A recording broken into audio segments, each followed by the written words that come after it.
네, 조지아 사태에 대해서 묻겠습니다. 대한민국 국민이 이렇게 대규모로 미국에 구금된 사례가 있습니까? 없습니다.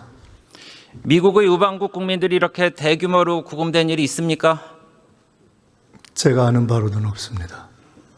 미국의 불법 체류자 1,400만 명 중 한국인의 비율이 얼마 정도 되는지 아세요? 다시 한번 말씀해 주십시오. 미국의 불법 체류자 1,400명 중에 한국인의 비율이 몇 명 정도 될 것 같아요? 몇 퍼센트? 불법 체류자 1,400명 중에 만 명. 1,400만 명 중에 한국인의 비율이 얼마나 되는가 말씀해 주십시오.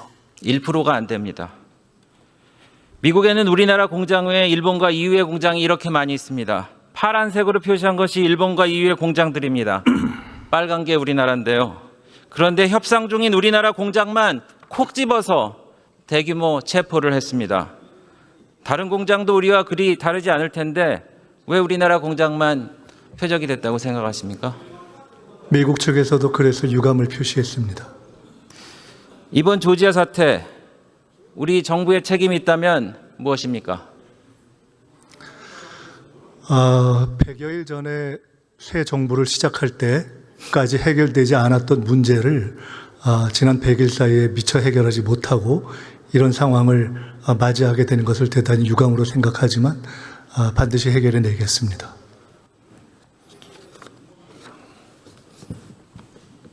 총리 미국에 몇 년 계셨죠? 네. 네. 지금도 미국 변호사 자격증이 있으십니까? 네, 있습니다. 미국에서는 토요타 캠리가 현대 소나타보다 비싼 차로 알려져 있는데 아시죠? 그렇습니다. 네. 그런데 오늘부터 변동되는 관세를 그대로 적용한다면 소나타가 캠리보다 비싼 차가 됩니다. 한미 정상회담을 두고 대통령실 대변인은 합의문이 굳이 필요 없을 정도로 서로 이야기가 잘 된 회담이었다라고 자평했는데 원칙적으로 공감하십니까? 저 당시에는 아마 한미 양국 다 저런 평을 했던 것으로 기억합니다. 미국에 대한 최대 투자국이 어딘지 아세요? 어떻게요? 경청하십시오. 미국에 대한 최대 투자국이 어딘지 아세요? 최대 투자국? 네. 어딘가요? 우리나라입니다. 14개 주에 83만 개 일자리 만들었고요. 2024년 6월까지 누적 금액이 2,863억 불을 투자했습니다. 근데 이번에 대한민국이 원래 미국에 투자하기로 한 돈이 3,500억 불, 486조 원입니다. GDP의 19.6%나 되는데 너무 많은 금액 합의해 준 거 아닙니까?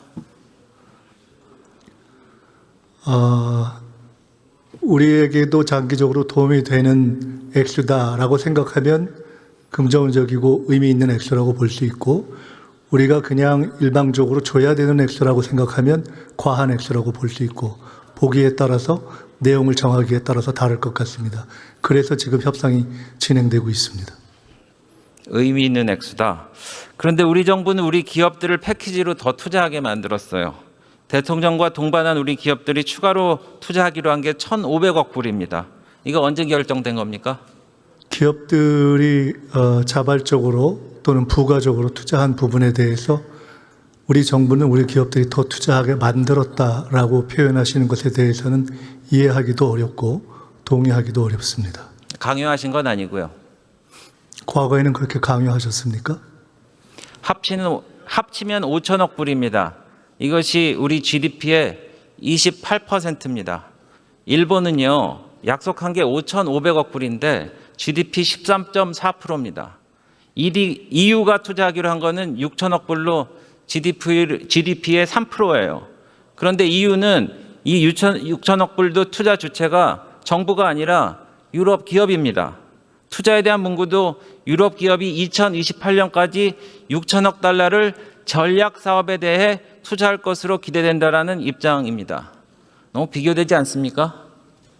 네, 저희의 구체적인 내용들은 아직 최종적으로 결론이 나지 않은 상태이기 때문에 다 최종 합의가 이루어진 이후에 비교하시면 좋을 것 같습니다. 더군다나 우리는 일본, EU와 같은 기축통화국도 아니고요. 그래서 이번에 감당할 수 없으니까 통화 스와프 신청한 거 맞죠?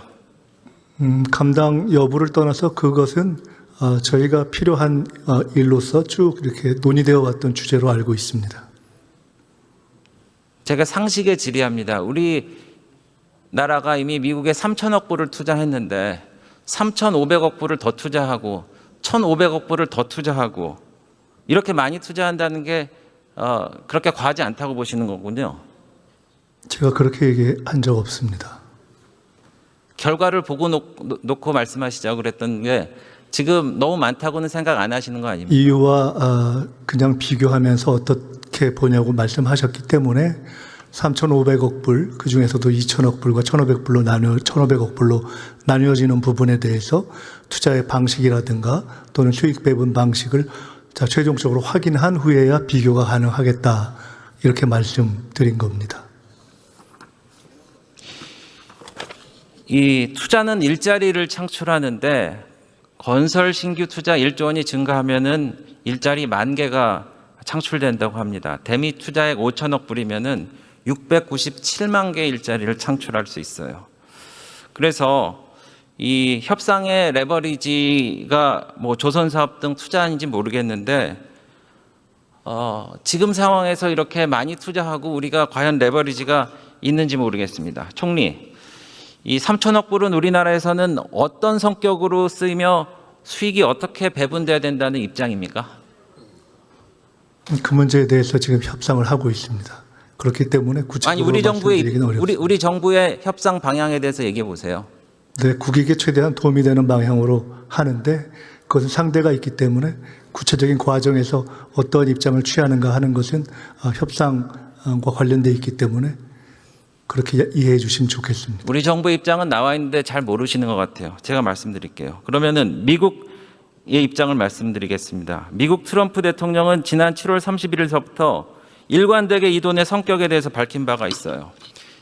이번 협정의 핵심은 한국이 미국에 3,500억 달러를 제공하며 이는 미국이 소유하고 통제하는 투자에 사용될 것이며 대통령인 제가 직접 선정할 것입니다. 상무장관도 90% 이익은 미국인들에게 간다, 이렇게 했습니다. 그런데 이렇게 입장이 다른데 정부는 왜 협상 중이라고만 하고 대통령은 왜 이런 차이를 정리하지 않고 무책임하게 귀국만 한 겁니까? 협상을 계속하고 있는데 어느 대목이 무책임하다고 말씀하시는지 명료하게 말씀해 주시죠. 7월 말에 협상이 타결됐다고 그랬어요. 그리고 다 박수치고 끝났습니다. 그리고 8월 25일 날 대통령이 직접 가서 미국의 트럼프 대통령을 만났어요. 근데 그 이후에도 아무것도 정해진 게 없습니다. 분위기가 좋고 화기애애한 분위기에서 끝났다고 그러고 기념품 샵에 가서 무슨 기념품 골랐다는 얘기 외에 나온 얘기가 없어요. 그래서 제대로 협상을 진행하지 않고 대통령이 책임을 지지 않고 그대로 그냥 돌아왔다는 얘기입니다.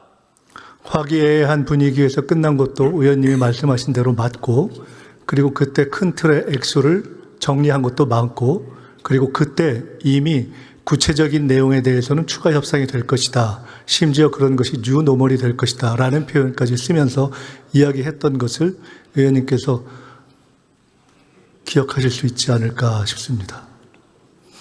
총리, 기업으로 하여금 미국 투자를 하게 하려면 도와줘야 됩니다. 근데 이번 정부 여당은 노란봉투법을 통과시켰어요. 그래서 사업 경영상의 결정을 이유로 쟁의할 수 있는 거 아시죠? 그래서 GM 인천 공장은 한국전기차 개발 포기하고 노란봉투법 처리하지 않으면 미국으로 철수한다고 그랬습니다. 현대차 노조는 해외 공장 설립은 물론 조립 공장을 증설하는 경우에도 쟁의에 나설 수 있다고 그러고, 기아차 노조도 로봇 생산은 한국에서 생산하라고 합니다. 이러지도 저러지도 못하게 만든 거 아닙니까?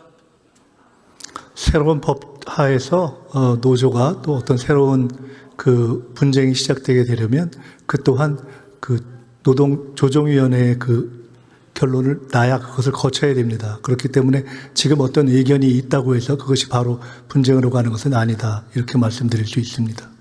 총리, 사선 의원이자 재정경제위원도 하셨잖아요.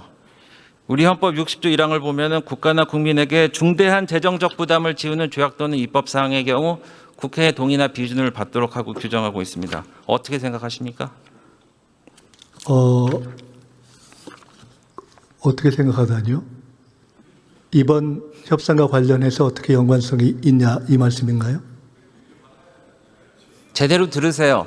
이번 협상에 대해서 국회에 아니 그 조항을 읽으신 다음에 어떻게 생각하냐고 여쭤보셨기 때문에 이미 존재하는 법률 조항에 대해서 어떻게 생각해야 되냐 하는 질문이 조금 더 명료하게 말씀해 주셨으면 좋겠다 해서 다시 말씀드린 말씀드릴게요.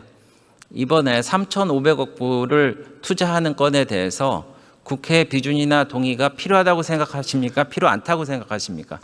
일률적으로 말씀드리기는 어렵고요. 최종 협상이 진행되고 결론이 나는 시점에 국회의 동의가 필요할 수도 있다. 조금 전에 말씀하신 것처럼 꼭 어떤 협상, 또 동의를 요하는 조약의 형식이 아니더라도 재정적 부담을 지울 수 있는 부분에 대해서도 국회의 동의를 받을 수 있는 내용이 있기 때문에 그렇게 되면 국회의 동의를 요청하고 또 구하는 과정을 밟아야 된다 이렇게 생각합니다. 3,500억 달러를 우리 인구인 5,100만 명으로 나누면요. 우리나라 사람당 부담해야 되는 돈이 940만 원입니다. 참고로 알아두십시오. 네, 외교부 장관 나오시죠. 네, 들어가시면 좋습니다. 그 매우 중요한 재정적 부담을 전 국민에게 지울 수 있는 문제이기 때문에 최근까지 아주 긴밀하게 그러나 끈기 있게 그리고 쉽사리 결론 내지 않고 협상을 하고 있다 말씀드리겠습니다. 감사합니다. 네.